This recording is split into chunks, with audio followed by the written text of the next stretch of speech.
తిరుమల భక్తుల కోసం టీటీడీ మరో కొత్త కార్యక్రమాన్ని చేపట్టింది. ఇప్పటికే ఉచిత భోజనం పథకం అమలు చేస్తున్న టీటీడీ ఇప్పుడు దాన్ని మరింత విస్తరించింది. అన్నదాన కౌంటర్ల దగ్గర రాలేని భక్తుల కోసం మొబైల్ ఫుడ్ కోర్టులను ఏర్పాటు చేసింది.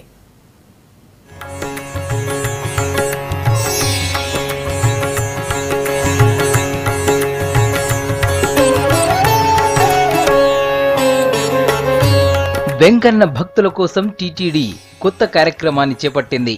ఇప్పటికే కోట్లాది మంది భక్తులకు ఉచిత భోజనం అందజేస్తున్న టీటీడీ ఇప్పుడు భక్తుల దగ్గరికే మొబైల్ ఫుడ్ కోర్టులను తీసుకొస్తోంది. ప్రస్తుతం వేసవి ఎఫెక్ట్ నుంచి ఉపశమనం పొందేలా భక్తులకు భోజనంతో పాటు పాలు, మజ్జిగ అందజేస్తున్నారు టీటీడీ సిబ్బంది.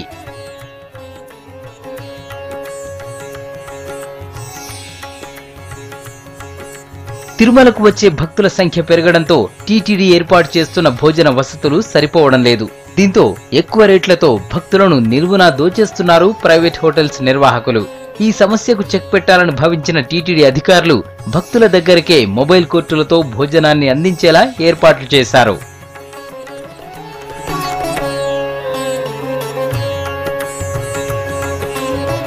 తిరుమలలో భక్తులు ఎక్కువగా ఉండే ఆలయ పరిసరాలు, మాఢవీధులు, భక్తులు బస చేసే రూమ్లు, బస్టాండ్లు, పబ్లిక్ ప్రదేశాల్లో మొబైల్ ఫుడ్ కోర్టు వాహనాలను ఏర్పాటు చేశారు. టీటీడీ నిర్ణయంపై సామాన్య భక్తులు హర్షం వ్యక్తం చేస్తున్నారు.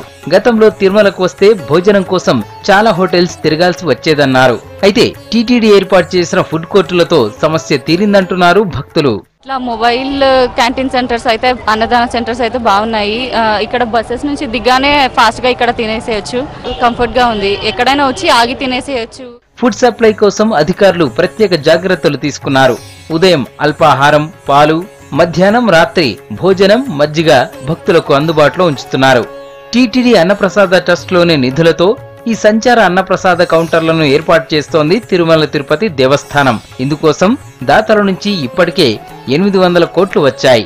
ఈ వడ్డీ డబ్బులతోనే టీటీడీ అన్నప్రసాదాన్ని కొనసాగిస్తున్నారు అధికారులు. అన్నదానం దాంట్లో కొంచెం ఇబ్బందిగా కలిగేది, పోయి రావాలంటే చాలా కష్టంగా ఉండేది.